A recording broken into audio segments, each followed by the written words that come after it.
Hello students, Pushpa classes में आपका एक बार फिर से स्वागत है। आपने पहली वीडियो में हमने आपको आपकी बुक वसंत का तीसरा चैप्टर का सार करवाया। आज हम इस वीडियो में आपको इसी चैप्टर के क्वेश्चन और आंसर करवाते हैं। तो चलिए हम इसका पहला क्वेश्चन देखते हैं। इसमें हमें क्या बताया है और हमसे क्या पूछा है। नदियों को माता मानने की परंपरा हमारे यहाँ काफ़ी पुरानी है, लेकिन लेखक नागार्जुन उन्हें और किन रूपों में देखते हैं। हमसे पूछा है, वैसे तो नदियों को हम माता के रूप में जानते हैं, जैसे आपने सुना भी होगा गंगा माता, यमुना माता, इन नदियों को हम माँ के दर्जा देते हैं और इसके पीछे भी कारण है। ये सब कुछ सहती हैं और मानव जाति का उद्धार करती हैं। जैसे एक माँ होती है ना, सब कुछ सहन करती है और अपने बच्चों के लिए हमेशा भला ही भला करती है। इसलिए हम नदियों को पुराने समय से चलता आ रहा है कि हम नदियों को माता कहते हैं। लेकिन नागार्जुन ने इनको और किन किन रूपों में देखा है, ये हम इस क्वेश्चन के आंसर में बताएंगे। इसका उत्तर है, नदियों को माता मानने की परंपरा हमारे यहाँ काफ़ी पुरानी है, लेकिन लेखक नागार्जुन ने उन्हें बेटियों, प्रेसी व बहन के रूप में भी देखा है। यानी कि उन्होंने और भी रूपों को सजीव किया है। नेक्स्ट क्वेश्चन पढ़ते हैं हम। सिंधु और ब्रह्मपुत्र की क्या विशेषताएं बताई गई हैं। इसका आंसर हम पढ़ते हैं। सिंधु और ब्रह्मपुत्र दोनों महानदियां हैं जिनमें सारी नदियों का संगम होता है।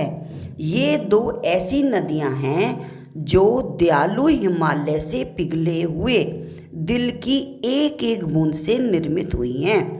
कहने का इसमें अभिप्राय ये है कि जब हिमालय पिघलता है और उसका एक एक कण ये सिंधु और ब्रह्मपुत्र के रूप में नदियों के रूप में नीचे बहता है, यानी कि उनका एक एक कण, इसीलिए इसमें बोला है जो दयालु हिमालय के पिघले हुए दिल की एक एक बूंद से निर्मित हुई है। आगे हम पढ़ते हैं। इनका रूप इतना लुभावना है कि सौभाग्यशाली समुद्र भी पर्वतराज हिमालय की इन दो बेटियों का हाथ थामने पर गर्व महसूस करता है। इनका रूप विशाल और विराट है। यानी कि सिंधु और ब्रह्मपुत्र, ये जो दो महानदियां हैं, ये समुद्र में जाकर मिलती हैं। तो इस बात को भी उन्होंने क्या समझाया है कि सौभाग्यशाली समुद्र भी पर्वतराज हिमालय की इन दो बेटियों का हाथ थामने पर गर्व महसूस करता है। इनका विशाल रूप और विराट हो जाता है। यानी कि जब एक तो ये नदियां ही बहुत विशाल हैं, इनमें अलग अलग नदियां आके मिलती हैं, तो इनकी इतनी नदियों को मिलने का पर भी ये बहुत काफ़ी विशाल लगती हैं। और जब ये समुद्र से जा मिलती हैं तो इनका रूप और विराट हो जाता है।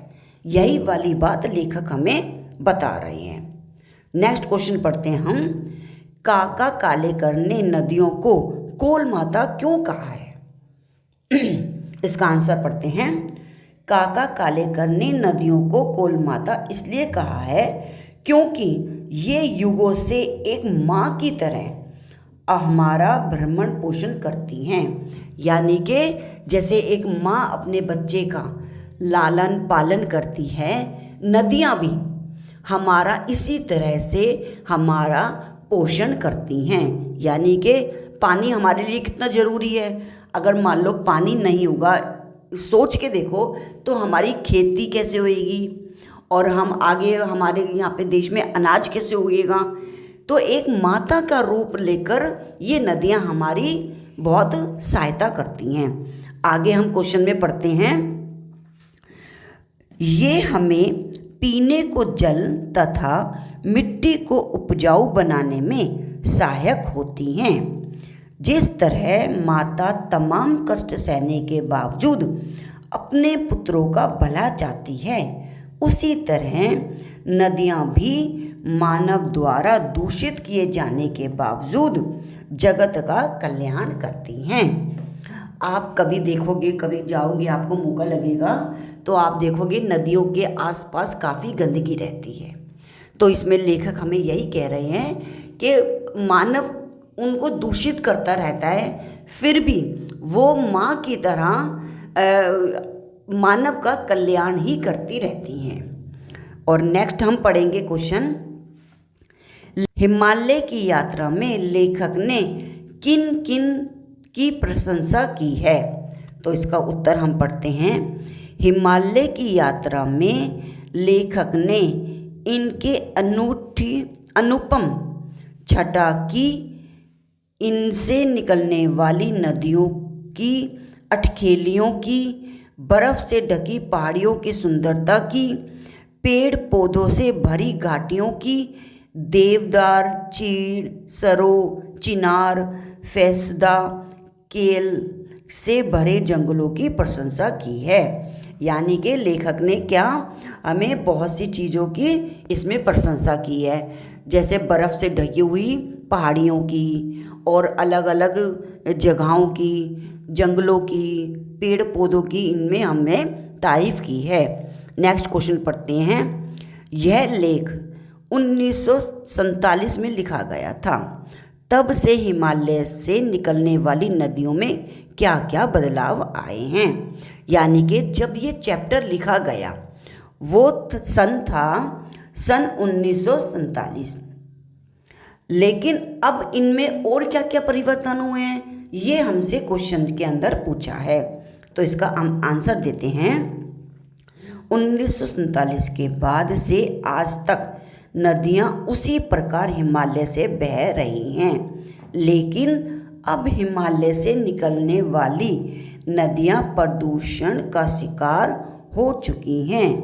अब जनसंख्या वृद्धि, औद्योगिक क्रांति, मानव तथा प्रशासनीय उपेक्षा के कारण नदी के जल की गुणवत्ता में भारी कमी आई है। यानी कि इसमें हम नदियों के अंदर ऊपर से तो वो बहुत शुद्ध और साफ़ सुथरी निकलती हैं जब हिमालय से निकलती हैं, लेकिन जब वो नीचे आके पहुंचती हैं तो जो मानव है उसकी निकलने वाला फैक्ट्री का गंध भी उसमें मिलता है और मानव भी उनको बहुत दूषित करते हैं। इसी तरह उनके अंदर गुणवत्ता की कमी होती जा रही है और जो प्रशासन है वो भी केयरलेस होते जा रहे हैं नदियों के प्रति, इसलिए भी हमारी नदियाँ धीरे धीरे दूषित होती जा रही हैं। आगे बढ़ते हैं हम, निरंतर प्रदूषण बढ़ता जा रहा है। जगह जगह बांध बनाने के कारण जल प्रवाह में न्यूनता आ गई कि मानव अहितकारी है। गंगा जल की पवित्रता समाप्त हो चुकी है। नेक्स्ट क्वेश्चन हमसे पूछा है, अपने संस्कृत शिक्षक से पूछिए कि कालिदास ने हिमालय को देवात्मा क्यों कहा है।